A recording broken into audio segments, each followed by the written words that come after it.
بسم اللہ الرحمن الرحیم۔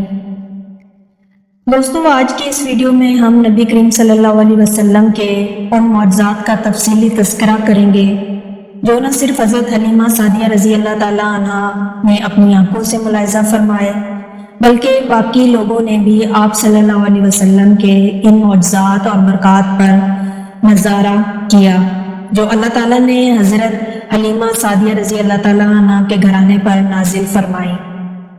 پیارے دوستو، یاد رہے کہ اس زمانے میں عرب کا دستور یہ تھا کہ جب ان کے ہاں کوئی بچہ پیدا ہوتا تو وہ دیہات سے آنے والی دائیوں کے حوالے کر دیتے تھے تاکہ دیہات میں بچے کی نشو و نما بہتر ہو اور وہ خالص عربی زبان سیکھ سکیں۔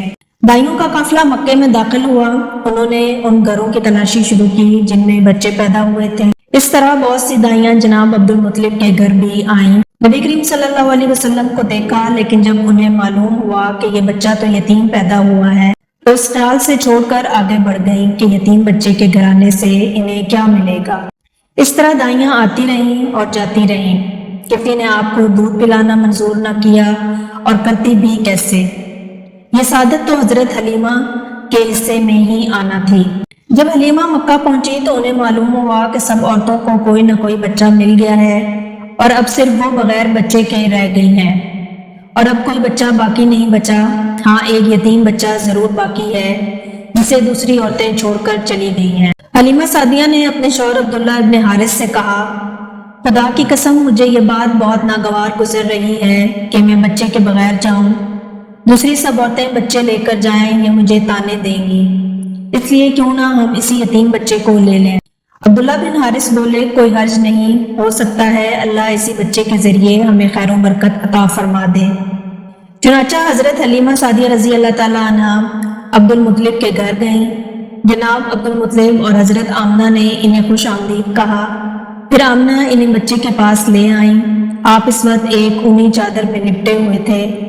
وہ چادر سفید رنگ کی تھی۔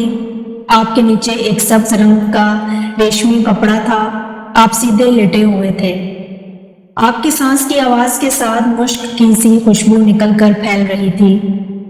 حلیمہ سعدیہ رضی اللہ تعالیٰ عنہ آپ کے حسن و جمال کو دیکھ کر حیرت زدہ رہ گئیں۔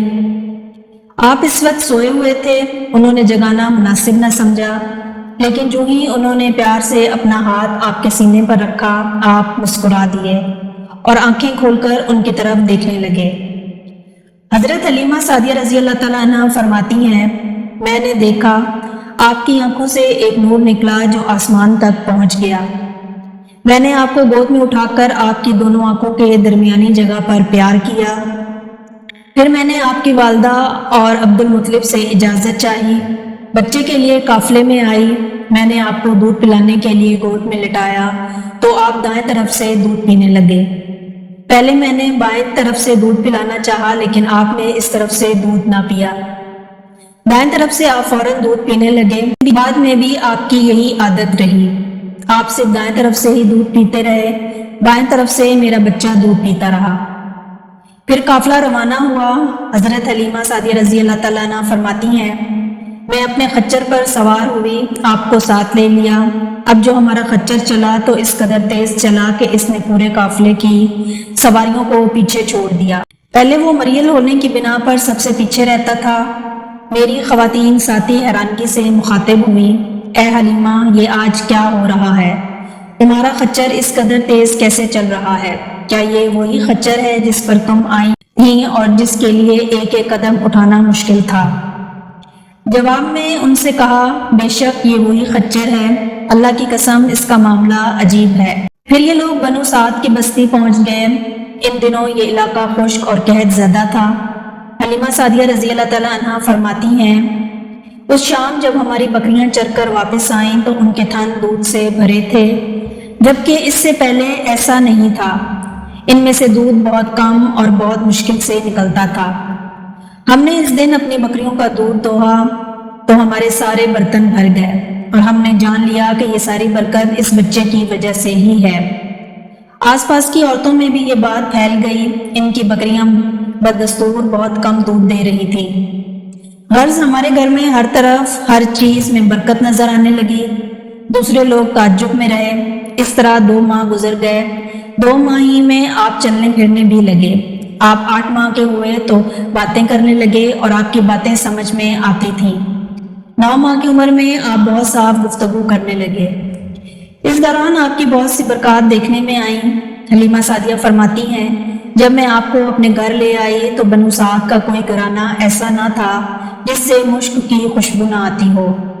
اس طرح سب لوگ آپ سے محبت کرنے لگے۔ جب ہم نے آپ کا دودھ چھڑایا تو آپ کی زبان مبارک سے یہ الفاظ نکلے، اللہ تعالیٰ بہت بڑا ہے، اللہ تعالیٰ کے لیے بے حد تعریف ہے اور اس کے لیے صبح و شام پاکی ہے۔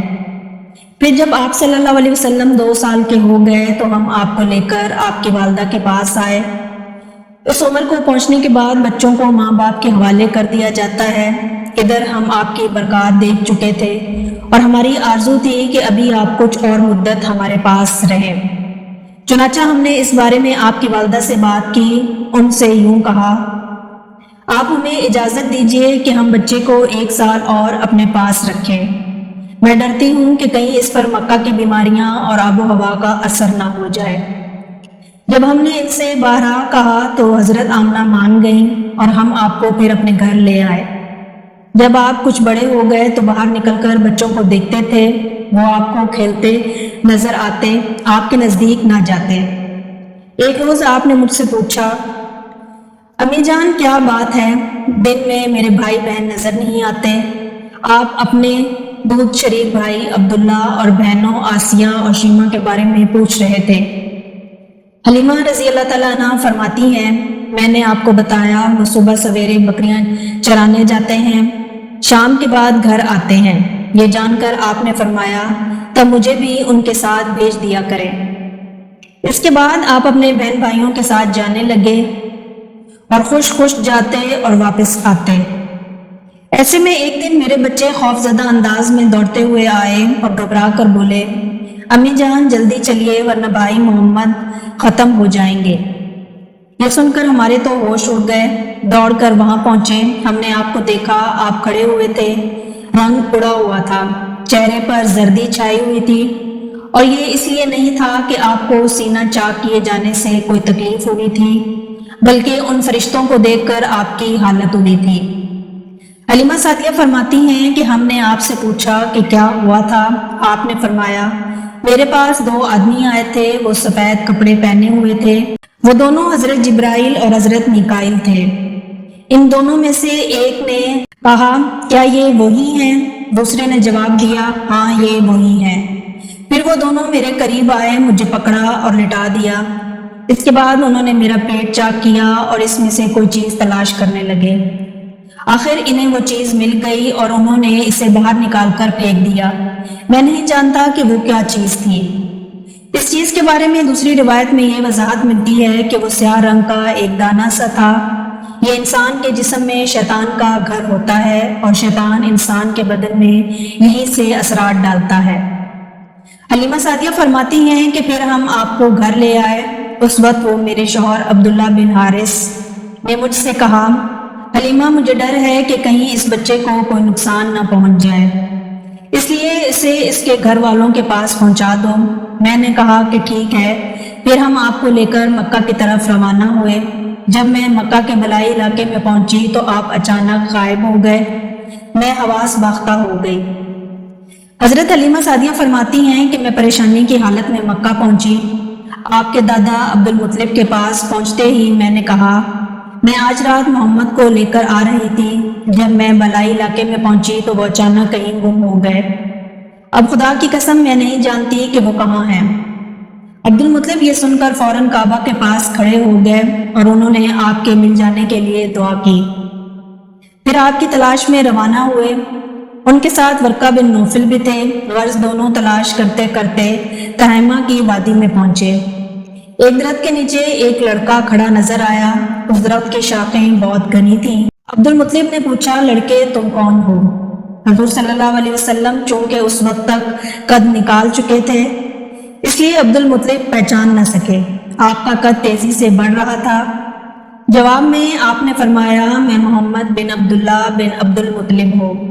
یہ سن کر عبد المطلب بولے، تم پر میری جان قربان، میں ہی تمہارا دادا عبد المطلب ہوں۔ پھر انہوں نے آپ کو اٹھا کر سینے سے لگایا اور رونے لگے، آپ کو گھوڑوں پر اپنے آگے بٹھایا اور مکہ کی طرف چلے گئے۔ گھر آ کر انہوں نے بکریاں اور گائے ذبح کی اور مکے والوں کو دعوت دی۔ آپ کے مل جانے کے بعد حضرت حلیمہ سعدیہ حضرت آمنہ کے پاس آئیں اور انہوں نے پوچھا کہ حلیمہ، اب آپ بچے کو کیوں لے کر آئی ہیں؟ آپ کی تو خواہش تھی کہ یہ ابھی آپ کے پاس اور رہیں۔ انہوں نے جواب دیا، یہ اب بڑے ہو گئے ہیں اور اللہ کی قسم میں اپنی ذمہ داری پوری کر چکی ہوں۔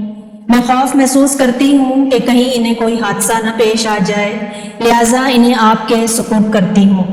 حضرت آمنہ کو یہ جواب سن کر حیرت ہوئی اور بولی، مجھے سچ سچ بتاؤ ماجرا کیا ہے؟ تب انہوں نے سارا حال کہہ کر سنایا۔ حلیمہ سعدیہ نے دراصل کئی عجیب و غریب واقعات دیکھے تھے۔ ان واقعات کی وجہ سے وہ پریشان ہو گئی تھی اور پھر سینہ مبارک چاک کیے جانے والا واقعہ پیش آیا تو وہ آپ کو فوری طور پر واپس کرنے پر مجبور ہو گئی۔ پیارے دوستو، نبی کریم صلی اللہ علیہ وسلم کو اللہ تعالیٰ نے ایسی برکات عطا فرما رکھی تھی کہ جہاں جہاں آپ صلی اللہ علیہ وسلم کے قدم جاتے تھے وہاں وہاں برکات کا ایسا نزول ہوتا تھا کہ دیکھنے والا بھی پریشان ہو جاتا تھا کہ آخر ماجرا کیا ہے۔ جیسا کہ حضرت حلیمہ سعدیہ رضی اللہ تعالیٰ عنہ کے خچر اور اس کی اونٹنی کا معاملہ ہی لے لیجئے کہ آتے ہوئے وہ سواریاں جو سب سے پہلے تھیں، جاتے ہوئے وہ سواریاں سب سے آگے تھیں، جو ایک ناقابل یقین بات تھی۔ لیکن دوستو، اس کو تو معجزہ کہتے ہیں کہ جو چیز عام فہم سے بالا تر ہو۔ جیسے ہی نبی کریم صلی اللہ علیہ وسلم ان سواریوں پر سوار ہوئے تو اللہ تعالیٰ کی برکت سے سواریوں میں وہ جان پیدا ہو گئی کہ ان سواریوں کو باقی سواریاں پہنچ نہ پائیں۔ سبحان اللہ، یہ سب اللہ تعالیٰ کی ہی قدرت اور اللہ تعالیٰ ہی کی برکات کے ثمرات تھے۔ پیارے دوستو، نبی کریم صلی اللہ علیہ وسلم کے بے شمار معجزات ہیں جن کا تذکرہ انشاءاللہ آنے والی ویڈیوز میں بھی ہوتا رہے گا۔ بس اب آپ نے کوشش کرنی ہے کہ سیرت النبی صلی اللہ علیہ وسلم کے سلسلے کی کوئی بھی ویڈیو آپ سے مس نہ ہو، تاکہ آپ بھی نبی کریم صلی اللہ علیہ وسلم کی مکمل سیرت سے واقف ہو پائیں۔